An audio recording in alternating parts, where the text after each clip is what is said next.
नमस्कार, खबरों के इस बुलेटिन में थोड़ा स्वागत है। मैं हरप्रीत कौर। पहला पेश ने चोणवीं खबरां। भारत ने कोरोना खिलाफ जंग विच 100 करोड़ टीके लगा के इतिहास सिरजिया। प्रधानमंत्री नरेंद्र मोदी ने 100 करोड़ टीकाकरण की वड्डी सफलता नूं भारतीय विज्ञान उद्यम ते 130 करोड़ भारतीयों की एकजुट भावना की जित दस्सिया।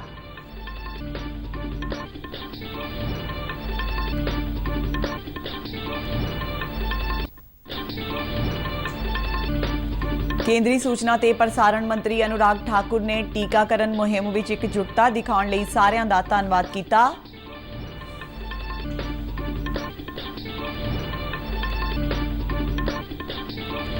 केंद्रीय मंत्रिमंडल वल्लों केंद्रीय कर्मचारियों ते पेंशनरां दे डीए ते डीआर विच 3% दा वाधा।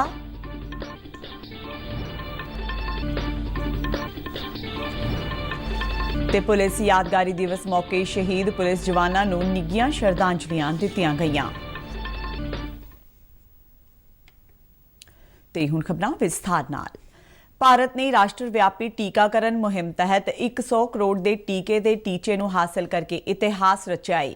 ਸਿਹਤ ਮੰਤਰਾਲਾ ਮੁਤਾਬਕ ਕੱਲ 48 ਲੱਖ ਤੋਂ ਵੱਧ ਕੋਵਿਡ ਟੀਕੇ ਲਗਾਏ ਗਏ। प्रधानमंत्री नरेंद्र मोदी ने 100 करोड़ टीके का टीचा पार करने ते देशवासियों को बधाई दी है। उन्होंने डॉक्टरों नर्सां ते इस उपलब्धि को हासिल करने की मुहिम में जुड़े सारे लोगों का धन्नवाद किया। एक ट्वीट में मोदी ने कहा कि देश ने इतिहास रचिया है। उन्होंने कहा कि देश 130 करोड़ भारतीयों के विज्ञान उद्यम ते समूहिक भावना की जित का गवाह बनया है। प्रधानमंत्री अज नवी दिल्ली के राम मनोहर लोहिया हस्पताल विखे सेहत कामियां नूं मिले ते उन्होंने बधाई दी।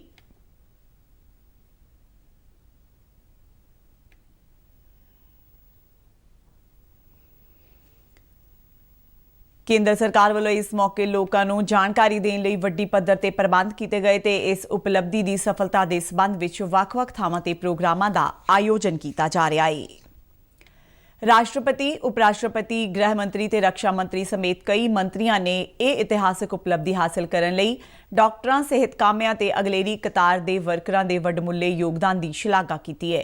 राष्ट्रपति रामनाथ कोविंद ने कहा कि देश ने अज 100 करोड़ टीके लगा के इतिहास सिरजिया है।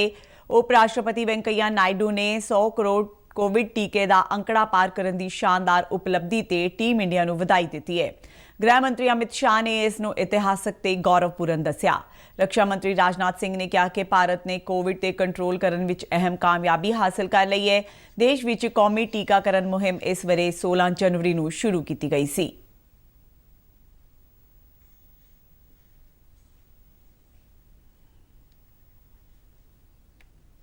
भारतीय जनता पार्टी के प्रधान जगत प्रकाश नड्डा ने कहा कि भारत ने यह टीचा 10 महीनों के घट समय में पूरा कर लिया है। केंद्रीय सूचना ते प्रसारण मंत्री अनुराग ठाकुर ने वीडियो सुनेहे राही उन्होंने सारिआं दा धन्नवाद किया जिन्हों ने इस मुहिम में एकजुटता दिखाई। ये देश की एक उपलब्धि है। देश के सभी नागरिकों का आभार भी प्रकट करता हूं। वहीं पर माननीय प्रधानमंत्री जी के नेतृत्व में जिस तरह से वैक्सीन मैन्युफैक्चरिंग से लेकर वैक्सीनेशन कराने तक का ये दौर चला है, इसमें सभी कोविड वॉरियर्स का, हेल्थ वर्कर्स का और सभी इस मुहिम से जुड़े हुए लोगों का आभार प्रकट करता हूं। विशेष तौर पर हिंदुस्तान की जनता का, जिन्होंने आगे आकर वैक्सीनेशन करवाया भी और इस महामारी के समय करोड़ों जिंदगियां बचाने का काम भी हुआ। दुनिया भर में 100 करोड़ का यह आंकड़ा पार करके भारत ने दिखाया है कि बड़े से बड़ा लक्ष्य भी प्राप्त किया जा सकता है। केंद्रीय सेहत मंत्री मनसुख मांडविया ने भी इस उपलब्धि ते लोकां नूं बधाई दी है। कोरोना महामारी खिलाफ विड्डी जंग दौरान देश के 100 करोड़ तो वध नागरिकों नूं वैक्सीन लगा के एक नवा मील पत्थर स्थापित किया गया है। इससे खुशी प्रगट करदिआं एम्स बठिंडा के डायरैक्टर डॉक्टर डी.के. सिंह ने कहा कि लोगों में हुण टीकाकरण प्रति जागरूकता वध रही है तो इस नाल इस माली साल के अंत तक देश की सारी बालग आबादी का टीकाकरण मुकम्मल करने का टीचा भी हासिल कर लिया जाएगा।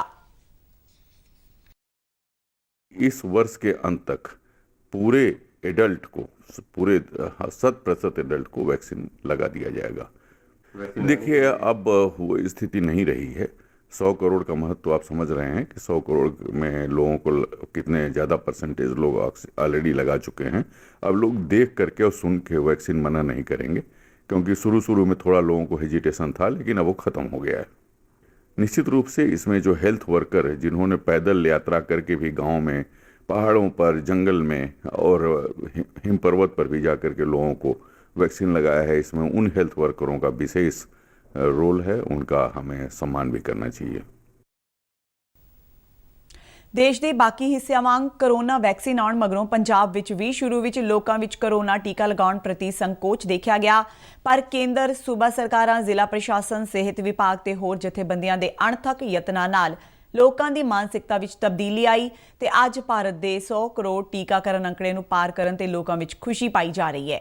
ਬਾਕੀ ਸ਼ਹਿਰਾਂ ਵਾਂਗ ਜਲੰਧਰ ਦੇ ਲੋਕਾਂ ਨੇ ਵੀ ਇਸ ਉਪਲਬਧੀ ਨੂੰ ਇਤਿਹਾਸਿਕ ਦੱਸਦਿਆਂ ਕਰੋਨਾ ਵਿਰੁੱਧ ਜੰਗ ਵਿੱਚ ਇੱਕ ਵੱਡਾ ਮੀਲ ਪੱਥਰ ਕਰਾਰ ਦਿੱਤਾ। ਜਲੰਧਰ ਜ਼ਿਲ੍ਹੇ ਦੀ ਟੀਕਾਕਰਨ ਨੋਡਲ ਅਫਸਰ ਡਾਕਟਰ ਇੰਦੂ ਬਾਲਾ ਨੇ ਦੱਸਿਆ ਕਿ ਕਿਵੇਂ ਟੀਕਾਕਰਨ ਮੁਹਿੰਮ ਵਿੱਚ ਸਿਹਤ ਕਰਮੀਆਂ, ਮੋਹਰਲੀ ਕਤਾਰ ਦੇ ਕਾਮਿਆਂ ਤੇ ਹੋਰ ਜਥੇਬੰਦੀਆਂ ਨੇ ਮਿਹਨਤ ਕੀਤੀ ਤੇ ਲੋਕਾਂ ਨੂੰ ਕਰੋਨਾ ਵਰਗੀ ਨਾਮੁਰਾਦ ਬਿਮਾਰੀ ਤੋਂ ਬਚਾਉਣ ਲਈ ਵੱਡਾ ਯੋਗਦਾਨ ਪਾਇਆ। ਜਦੋਂ ਅਸੀਂ ਇਹ ਪ੍ਰੋਗਰਾਮ ਸ਼ੁਰੂ ਕੀਤਾ ਸੀ, ਬੜਾ ਇੰਪੋਸੀਬਲ ਜਿਹਾ ਟਾਸਕ ਲੱਗਦਾ ਸੀ ਕਿ ਬਹੁਤ ਸਾਰੀ ਆਬਾਦੀ ਹੈ ਤੇ ਇੰਨੀ ਜਲਦੀ ਕਿਵੇਂ ਪੂਰੀ ਹੋਏਗੀ। ਲੋਕਾਂ 'ਚ ਅਵੇਅਰਨੈਸ ਨਹੀਂ ਸੀ ਟੀਕਾ ਲਗਵਾਉਣ ਵਾਸਤੇ। ਪਹਿਲੇ ਰਿਲੈਕਟੈਂਸੀ ਬਹੁਤ ਸੀ ਜਦੋਂ ਅਸੀਂ ਜਨਵਰੀ 'ਚ ਪ੍ਰੋਗਰਾਮ ਸ਼ੁਰੂ ਕੀਤਾ, ਬਟ ਹੌਲੀ ਜਿੱਦਾਂ ਕਿ ਅਸੀਂ ਪਹਿਲੇ ਹੈਲਥ ਵਰਕਰਸ ਤੋਂ, ਫਿਰ ਫਰੰਟ ਲਾਈਨ ਵਰਕਰਸ ਤੋਂ ਹੌਲੀ ਉਹ ਦਾਇਰਾ ਸਰਕਾਰ ਐਕਸਪੈਂਡ ਕਰਦੀ ਗਈ ਤੇ ਆਲਮੋਸਟ ਸਾਰੇ ਗਵਰਨਮੈਂਟ ਆਫੀਸ਼ੀਅਲਸ ਇਹਨਾਂ ਦੋਨਾਂ ਕੈਟੇਗਰੀਜ਼ 'ਚ ਫਿੱਟ ਹੁੰਦੇ ਚਲੇ ਗਏ। ਤੇ ਹੌਲੀ ਜਦੋਂ ਅਸੀਂ ਦੇਖਦੇ ਰਹੇ ਸਟੈਪ ਵਾਈਜ਼ ਵੱਧਦੇ ਗਏ ਤੇ ਇਹ ਸਾਡਾ ਟਾਰਗੇਟ ਵੀ ਵੱਧਦਾ ਗਿਆ ਤੇ ਪੋਪੂਲੇਸ਼ਨ ਵੀ ਕਵਰ ਹੁੰਦੀ ਗਈ। ਔਰ ਸਭ ਤੋਂ ਵੱਡੀ ਚੇਂਜ ਉਦੋਂ ਆਈ ਸੀ ਜੀ ਜਦੋਂ 18+ ਵਿੱਚ ਇਹ ਸ਼ੁਰੂਆਤ ਹੋਈ ਮਈ ਦੇ ਵਿੱਚ। ਉਹਨਾਂ ਵਿੱਚ ਬਹੁਤ ਐਂਥੂਜ਼ੀਆਜ਼ਮ ਸੀਗਾ ਔਰ ਲੋਕਾਂ ਦੇ ਸਹਿਯੋਗ ਨਾਲ, ਮੀਡੀਆ ਦੇ ਸਹਿਯੋਗ ਨਾਲ, IEAC ਐਕਟੀਵਿਟੀਜ਼ ਦੇ ਨਾਲ ਸਾਡੀ ਪਹੁੰਚ ਲੋਕਾਂ ਤੱਕ ਪਹੁੰਚੀ। ਸਾਡੇ ਮੈਸੇਜ ਮੀਡੀਆ ਨੇ ਲੋਕਾਂ ਤੱਕ ਪਹੁੰਚਾਏ ਤੇ ਲੋਕਾਂ 'ਚ ਇਹ ਅਵੇਅਰਨੈਸ ਆਈ ਕਿ ਟੀਕਾ ਲਗਵਾਉਣਾ ਬਹੁਤ ਜ਼ਰੂਰੀ ਹੈ ਤੇ ਜਿਨ੍ਹਾਂ ਨੇ ਫਰੰਟ ਲਾਈਨ ਵਰਕਰਾਂ ਤੇ ਲਾਭਪਾਤਰੀਆਂ ਨੇ ਵੀ ਇਸ ਉਪਲਬਧੀ ਤੇ ਖੁਸ਼ੀ ਜ਼ਾਹਿਰ ਕੀਤੀ, ਜੋ ਕਿ ਅੱਜ 100 ਕਰੋੜ ਦਾ ਟਾਰਗੇਟ ਨੂੰ ਪੂਰਾ ਕੀਤਾ। ਤੇ ਹਰ ਕੰਮ ਵਿੱਚ ਕਈ ਵਾਰ ਮੁਸ਼ਕਲਾਂ ਵੀ ਆਉਂਦੀਆਂ, ਮੁਸ਼ਕਲਾਂ ਦਾ ਸਾਹਮਣਾ ਕਰਕੇ ਇਹਦੇ ਤੱਕ ਪਹੁੰਚੇ ਹਾਂ। ਇਸ ਕਰਕੇ ਮੈਂ ਆਪਣੇ ਪੂਰੇ ਸਟਾਫ ਨੂੰ, ਇਸ ਸਹਿਯੋਗ ਨੂੰ ਵਧਾਈ ਦਾ ਪਾਤਰ ਸਮਝਣੀ ਹੈ ਕਿ ਸਾਰਿਆਂ ਨੇ ਮਿਲ ਕੇ ਕੰਮ ਕੀਤਾ। ਸਾਨੂੰ ਬਹੁਤ ਵਧੀਆ ਫੀਲ ਹੋ ਰਿਹਾ, ਬਹੁਤ ਚੰਗਾ ਲੱਗ ਰਿਹਾ ਕਿ ਸਾਰੇ ਲੋਕਾਂ ਦੇ ਨਾਲ ਸਹਿਯੋਗ ਦੇ ਨਾਲ ਸਾਰਿਆਂ ਨੇ ਵਧੀਆ ਕੰਮ ਕੀਤਾ ਤੇ ਸਾਨੂੰ ਇਹਦੇ 'ਤੇ ਮਾਣ ਵੀ ਹੈ ਤੇ ਖੁਸ਼ੀ ਵੀ ਹੈ। ਜਦੋਂ ਦੀ ਕੋਵਿਡ ਮੁਹਿੰਮ ਚੱਲਦੀ ਪਈ ਉਦੋਂ ਤੋਂ ਅਸੀਂ ਕਾਫੀ ਮਿਹਨਤ ਨਾਲ ਇੱਥੇ ਕੰਮ ਕਰਦੇ ਹਾਂ ਤੇ ਮੈਨੂੰ ਬਹੁਤ ਖੁਸ਼ੀ ਹੋ ਰਹੀ ਹੈ ਵੀ ਆਪਾਂ 100 ਕਰੋੜ ਦੇ ਲਗਭਗ ਟਾਰਗੇਟ ਪੂਰਾ ਕਰ ਚੁੱਕੇ ਹਾਂ। ਤਾਂ ਮੈਂ ਆਪਣੇ ਸਟਾਫ, ਡਾਕਟਰ ਸਾਹਿਬ, ਜਿੱਦਾਂ ਬਾਕੀ ਸਾਰੇ ਵੈਕਸੀਨੇਟਰ, ਮਤਲਬ ਹੈਲਥ ਵਰਕਰ ਜੋ ਵੀ ਹੈਗੇ, ਉਹਨਾਂ ਨਾਲ ਕਾਫੀ ਥੈਂਕਫੁਲ ਹੀ ਔਰ ਕਾਫੀ ਡੈਡੀਕੇਟ ਕਰਦੀ ਹਾਂ ਕਿ ਅਸੀਂ ਇੰਨੀ ਜਲਦੀ ਆਪਣਾ ਟਾਰਗੇਟ ਪੂਰਾ ਕਰ ਚੁੱਕੇ ਹਾਂ। ਇੰਡੀਆ ਨੇ 100 ਕਰੋੜ ਦਾ ਟਾਰਗੇਟ ਪੂਰਾ ਕਰ ਲਿਆ। ਇਸ 'ਤੇ ਸਾਨੂੰ ਬਹੁਤ ਹੀ ਖੁਸ਼ੀ ਦੀ ਗੱਲ ਹੈ ਤੇ ਮੈਂ ਬਹੁਤ ਜ਼ਿਆਦਾ ਮਾਣ ਮਹਿਸੂਸ ਕਰਦਾ ਹਾਂ ਕਿਉਂਕਿ ਹੁਣ ਆਪਾਂ ਸਾਰੇ ਸੇਫ ਮਹਿਸੂਸ ਕਰ ਰਹੇ ਹਾਂ। ਆਪਣੀ ਸਰਕਾਰ ਨੂੰ ਬਹੁਤ ਵਧਾਈ ਦੇਣਾ ਚਾਹੁੰਦੇ ਹਾਂ। ਅੱਜ ਮੈਂ ਆਪਣੀ ਸੈਕੰਡ ਡੋਜ਼ ਲਗਵਾਈ ਹੈ। ਅੱਜ ਮੈਨੂੰ ਇੱਥੇ ਆ ਕੇ ਪਤਾ ਲੱਗਾ ਕਿ ਅੱਜ ਇੰਡੀਆ ਨੇ 100 ਕਰੋੜ ਵੈਕਸੀਨੇਸ਼ਨ ਦਾ ਟਾਰਗੇਟ ਪੂਰਾ ਕਰ ਲਿਆ ਹੈ। ਇਸ ਲਈ ਮੈਂ ਆਪਣੇ ਗਵਰਨਮੈਂਟ ਨੂੰ ਬਹੁਤ ਵਧਾਈ ਦਿੰਦੀ ਹਾਂ ਅਤੇ ਇਹ ਬਹੁਤ ਵਧੀਆ ਅਪਰੋਚ ਹੈ ਕਿ ਫ੍ਰੀ ਵੈਕਸੀਨੇਸ਼ਨ ਪ੍ਰੋਵਾਈਡ ਕੀਤੀ ਜਾ ਰਹੀ ਹੈ ਗਵਰਨਮੈਂਟ ਦੇ ਵੱਲੋਂ। And he also thanks for government and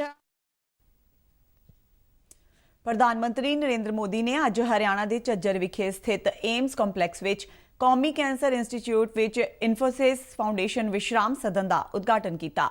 Infosys foundation ਵੱਲੋਂ ਕਾਰਪੋਰੇਟ ਸਮਾਜਿਕ ਜ਼ਿੰਮੇਵਾਰੀ ਤਹਿਤ 806 ਬਿਸਤਰਿਆਂ ਵਾਲੇ ਵਿਸ਼ਰਾਮ ਸਦਨ ਦਾ ਨਿਰਮਾਣ ਤਕਰੀਬਨ 93 ਕਰੋੜ ਰੁਪਏ ਦੀ ਲਾਗਤ ਨਾਲ ਕੀਤਾ ਗਿਆ ਹੈ। ਇਹ ਵਿਸ਼ਰਾਮ ਸਦਨ ਕੈਂਸਰ ਰੋਗੀਆਂ ਤੇ ਉਹਨਾਂ ਦੇ ਨਾਲ ਆਉਣ ਵਾਲੇ ਰਿਸ਼ਤੇਦਾਰਾਂ ਨੂੰ ਰਹਿਣ ਦੀ ਸਹੂਲਤ ਦੇਵੇਗਾ। ਇਸ ਮੌਕੇ ਬੋਲਦਿਆਂ ਪ੍ਰਧਾਨ ਮੰਤਰੀ ਨਰਿੰਦਰ ਮੋਦੀ ਨੇ ਕਿਹਾ ਕਿ ਅੱਜ ਦਾ ਦਿਨ ਭਾਰਤ ਦੇ ਇਤਿਹਾਸ ਵਿੱਚ ਬਹੁਤ ਮਹੱਤਵਪੂਰਨ ਦਿਨ ਨੇ ਕਿਉਂਕਿ ਅੱਜ ਦੇਸ਼ ਨੇ ਇੱਕ ਪਾਸੇ ਦੇਸ਼ ਵਿਆਪੀ ਟੀਕਾਕਰਨ ਮੁਹਿੰਮ ਤਹਿਤ 100 ਕਰੋੜ ਦਾ ਟੀਚਾ ਪਾਰ ਕੀਤਾ ਤੇ ਇਸ ਦੇ ਨਾਲ ਹੀ ਹਰਿਆਣਾ ਦੇ ਇਸ ਦੇ ਨਾਲ ਲੱਗਦੇ ਇਲਾਕਿਆਂ ਲਈ ਇਨਫੋਸਿਸ ਫਾਊਂਡੇਸ਼ਨ ਵਿਸ਼ਰਾਮ ਸਦਨ ਲੋਕਾਂ ਦੀ ਸੇਵਾ ਲਈ ਸਮਰਪਿਤ ਕੀਤਾ ਜਾ ਰਿਹਾ ਹੈ।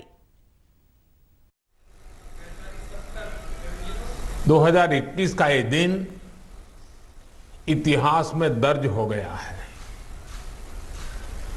भारत ने अब से कुछ दूर पहले ही 100 करोड़ वैक्सीन डोज का आंकड़ा पार कर लिया है। 100 100 साल में आई सबसे बड़ी महामारी का मुकाबला करने के लिए देश के पास अब 100 करोड़ वैक्सीन डोज का मजबूत सुरक्षा कवच है। ये उपलब्धि भारत की है, भारत के प्रत्येक नागरिक की है। मैं देश की वैक्सीन मैन्युफैक्चरिंग कंपनियां, वैक्सीन ट्रांसपोर्टेशन में जुड़े कर्मयोगियां, वैक्सीन लगाने में जुटे हेल्थ सेक्टर के प्रोफेशनल्स, सभी का खुले मन से, हृदय से बहुत बहुत आभार व्यक्त करता हूं। ਪ੍ਰਧਾਨ ਮੰਤਰੀ ਨੇ ਕਿਹਾ ਕਿ ਇਨਫੋਸਿਸ ਫਾਊਂਡੇਸ਼ਨ ਵਿਸ਼ਰਾਮ ਸਦਨ ਦਾ ਕੰਮ ਸਾਂਝੀ ਸ਼ਕਤੀ ਨਾਲ ਕੀਤਾ ਗਿਆ ਹੈ। ਇਸ ਵਿੱਚ ਏਮਸ ਪ੍ਰਸ਼ਾਸਨ ਤੇ ਇਨਫੋਸਿਸ ਫਾਊਂਡੇਸ਼ਨ ਨੇ ਮਿਲ ਕੇ ਹਿੱਸਾ ਪਾਇਆ ਹੈ। ਉਹਨਾਂ ਕਿਹਾ ਕਿ ਇਹਨਾਂ ਨੇ ਮਿਲ ਕੇ ਨਾਰ ਸੇਵਾ ਨਾਰਾਇਣ ਸੇਵਾ ਦੀ ਭਾਵਨਾ ਨਾਲ ਕੰਮ ਕੀਤਾ ਹੈ। ਉਹਨਾਂ ਕਿਹਾ ਕਿ ਦੇਸ਼ ਦੇ ਹੋਰ ਹਿੱਸਿਆਂ ਵਿੱਚ ਵੀ ਅਜਿਹੇ ਵਿਸ਼ਰਾਮ ਸਦਨ ਕਾਇਮ ਕੀਤੇ ਜਾਣਗੇ। ਪ੍ਰਧਾਨ ਮੰਤਰੀ ਨਰਿੰਦਰ ਮੋਦੀ ਦੀ ਪ੍ਰਧਾਨਗੀ ਹੇਠ ਕੇਂਦਰੀ ਮੰਤਰੀ ਮੰਡਲ ਨੇ 1 ਜੁਲਾਈ 2021 ਤੋਂ ਭੁਗਤਾਨਯੋਗ ਕੇਂਦਰ ਸਰਕਾਰ ਦੇ ਕਰਮਚਾਰੀਆਂ ਨੂੰ ਮਹਿੰਗਾਈ ਭੱਤੇ ਤੇ ਪੈਨਸ਼ਨਰਾਂ ਨੂੰ ਮਹਿੰਗਾਈ ਰਾਹਤ ਦੀ ਇੱਕ ਵਾਧੂ ਕਿਸ਼ਤ ਜਾਰੀ ਕਰਨ ਦੀ ਮਨਜ਼ੂਰੀ ਦੇ ਦਿੱਤੀ ਹੈ। ਡੀਏ ਤੇ ਡੀਆਰ ਵਿੱਚ 3% ਦਾ ਵਾਧਾ ਕੀਤਾ ਗਿਆ ਹੈ ਤੇ ਇਸ ਨਾਲ ਡੀਏ ਤੇ ਡੀਆਰ ਦੀ 28% ਦੀ ਮੌਜੂਦਾ ਦਰ 31% ਹੋ ਜਾਏਗੀ। ਸਰਕਾਰ ਦੇ ਇਸ ਫੈਸਲੇ ਨਾਲ ਤਕਰੀਬਨ 47,14,000 ਕਰਮਚਾਰੀਆਂ ਤੇ 68,62,000 ਪੈਨਸ਼ਨਰਾਂ ਨੂੰ ਫਾਇਦਾ ਹੋਵੇਗਾ। ਇਸ ਨਾਲ ਸਰਕਾਰ ਤੇ 9,488 ਕਰੋੜ 70 ਲੱਖ ਰੁਪਏ ਦਾ ਬੋਝ ਪਵੇਗਾ। आज़ादी का अमृत महोत्सव ਨੂੰ ਸਮਰਪਿਤ आज़ादी का सफर तहत ਅਸੀਂ ਭਾਰਤ ਦੀ ਆਜ਼ਾਦੀ ਵਿੱਚ ਯੋਗਦਾਨ ਪਾਉਣ ਵਾਲੇ ਵੱਖ-ਵੱਖ ਮੰਨੇ ਪਰਮੰਨੇ ਤੇ ਗੁਮਨਾਮ ਆਜ਼ਾਦੀ ਸੰਗਰਾਮੀਆਂ ਦੇ ਜੀਵਨ ਦੇ ਪਹਿਲੂਆਂ ਤੋਂ ਤੁਹਾਨੂੰ ਜਾਣੂ ਕਰਵਾਉਂਦੇ ਹਾਂ। ਇਸ ਤੋਂ ਇਲਾਵਾ ਆਜ਼ਾਦੀ ਦੇ ਸੰਘਰਸ਼ ਨਾਲ ਜੁੜੀਆਂ ਹੋਰ ਗਤੀਵਿਧੀਆਂ ਬਾਰੇ ਵੀ ਦੱਸਦੇ ਹਾਂ। ਅੱਜ ਦੀ ਕੜੀ ਵਿੱਚ ਅਸੀਂ ਤੁਹਾਨੂੰ ਜੈ ਪ੍ਰਕਾਸ਼ ਨਾਰਾਇਣ, ਆਚਾਰਿਆ ਨਰਿੰਦਰ ਦੇਵ, ਨੇਤਾ ਜੀ ਸੁਭਾਸ਼ ਚੰਦਰ ਬੋਸ ਤੇ ਸ਼੍ਰੀ ਕ੍ਰਿਸ਼ਨ ਸੇਨਾ ਬਾਰੇ ਦੱਸਾਂਗੇ। ਪੇਸ਼ ਹੈ ਇੱਕ ਰਿਪੋਰਟ।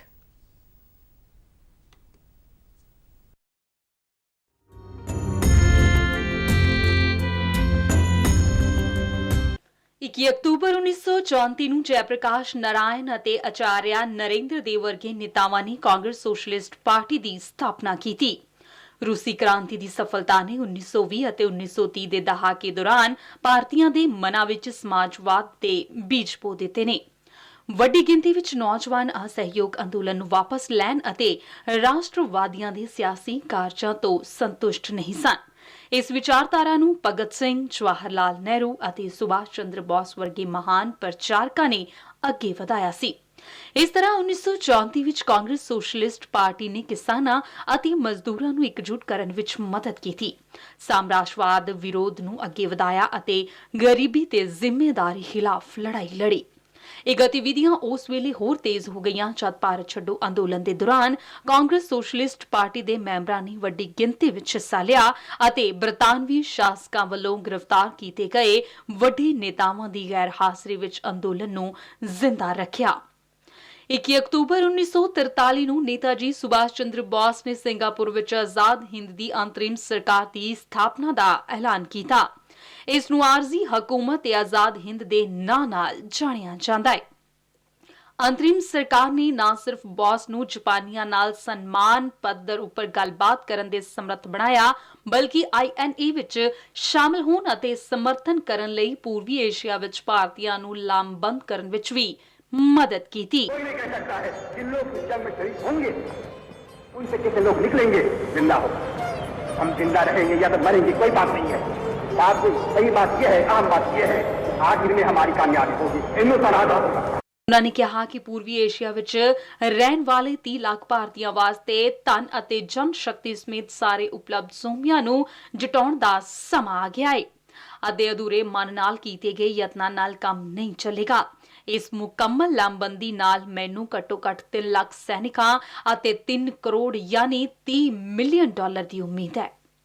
ਆਜ਼ਾਦ ਹਿੰਦ ਫੌਜ ਦੀ ਅੰਤਰਿਮ ਸਰਕਾਰ ਦੇ ਗਠਨ ਨਾਲ ਹਥਿਆਰਬੰਦ ਸੰਘਰਸ਼ ਦੇ ਲਈ ਭਾਰਤੀ ਭਾਈਚਾਰਿਆਂ ਦੀ ਲਾਮਬੰਦੀ ਤੇਜ਼ ਹੋ ਗਈ ਸੀ। ਮਲਾਇਆ, ਥਾਈਲੈਂਡ ਅਤੇ ਬਰਮਾ ਦੇ ਕਈ ਭਾਰਤੀ ਨਾਗਰਿਕਾਂ ਨੇ ਉਤਸ਼ਾਹ ਵਿਖਾਇਆ। ਹੋਰਨਾਂ ਲੋਕਾਂ ਨੇ INA ਫੰਡ ਵਿੱਚ ਦਰਿਆਦਿਲੀ ਨਾਲ ਧਨ ਅਤੇ ਸੋਨੇ ਦਾ ਯੋਗਦਾਨ ਦਿੱਤਾ। ਬੌਸ ਦੀਆਂ ਰੈਲੀਆਂ ਤੇ ਬੈਠਕਾਂ ਵਿੱਚ ਹਿੱਸਾ ਲੈਣ ਮਗਰੋਂ ਮਹਿਲਾਵਾਂ ਨੇ ਆਪਣੇ ਗਹਿਣੇ ਦੇ ਦਿੱਤੇ ਤੇ ਅਮੀਰ ਭਾਰਤੀ ਪਰਿਵਾਰਾਂ ਨੇ ਵੱਡੀ ਰਕਮ ਦਾਨ ਕੀਤੀ। ਇਸ ਤੋਂ ਇਲਾਵਾ ਕੱਪੜੇ, ਖਾਣ-ਪੀਣ ਦੀਆਂ ਵਸਤਾਂ ਤੇ ਹੋਰ ਵਸਤਾਂ ਵੀ ਦਿੱਤੀਆਂ ਗਈਆਂ। ਭਾਰਤੀ ਭਾਈਚਾਰਿਆਂ ਤੋਂ ਭਾਰੀ ਦਾਨ ਦੇ ਰੱਖ-ਰਖਾਵ ਲਈ ਅਪ੍ਰੈਲ 1944 ਤੱਕ ਰੰਗੂਨ ਵਿੱਚ ਆਜ਼ਾਦ ਹਿੰਦ ਬੈਂਕ ਦੀ ਸਥਾਪਨਾ ਕਰ ਦਿੱਤੀ ਗਈ ਸੀ। नेता जी ने आजाद भारत ਅੱਜ ਪੁਲਿਸ ਯਾਦਗਾਰੀ ਦਿਵਸ ਹੈ। ਚੀਨ ਦੇ ਖਿਲਾਫ ਦੇਸ਼ ਦੀ ਸਰਹੱਦ ਦੀ ਰੱਖਿਆ ਕਰਦਿਆਂ ਸਨ 1959 ਵਿੱਚ ਸ਼ਹੀਦ ਹੋਏ ਸੀਆਰਪੀਐਫ ਦੇ ਜਵਾਨਾਂ ਦੀ ਯਾਦ ਵਿੱਚ ਹਰ ਵਰੇ 21 ਅਕਤੂਬਰ ਨੂੰ ਪੁਲਿਸ ਯਾਦਗਾਰੀ ਦਿਵਸ ਵਜੋਂ ਮਨਾਇਆ ਜਾਂਦਾ ਹੈ। ਇਸ ਮੌਕੇ ਪੰਜਾਬ ਦੇ ਵੱਖ-ਵੱਖ ਸ਼ਹਿਰਾਂ ਵਿੱਚ ਸ਼ਰਧਾਂਜਲੀ ਪ੍ਰੋਗਰਾਮ ਕਰਵਾਏ ਗਏ, ਜਿਸ ਵਿੱਚ ਸ਼ਹੀਦਾਂ ਨੂੰ ਸ਼ਰਧਾਂਜਲੀ ਭੇਂਟ ਕੀਤੀ ਗਈ। ਜਲੰਧਰ ਦੇ ਪੀਏਪੀ ਕੰਪਲੈਕਸ ਵਿਖੇ ਹੋਏ ਰਾਜ ਪੱਧਰੀ ਸਮਾਗਮ ਦੌਰਾਨ ਉਪ ਮੁੱਖ ਮੰਤਰੀ ਸੁਖਜਿੰਦਰ ਸਿੰਘ ਰੰਧਾਵਾ ਤੇ ਡੀਜੀਪੀ ਇਕਬਾਲਪ੍ਰੀਤ ਸਿੰਘ ਸਹੋਤਾ ਸਮੇਤ ਸੀਨੀਅਰ ਪੁਲਿਸ ਅਧਿਕਾਰੀਆਂ ਨੇ ਸ਼ਹੀਦਾਂ ਨੂੰ ਸ਼ਰਧਾਂਜਲੀ ਭੇਂਟ ਕੀਤੀ।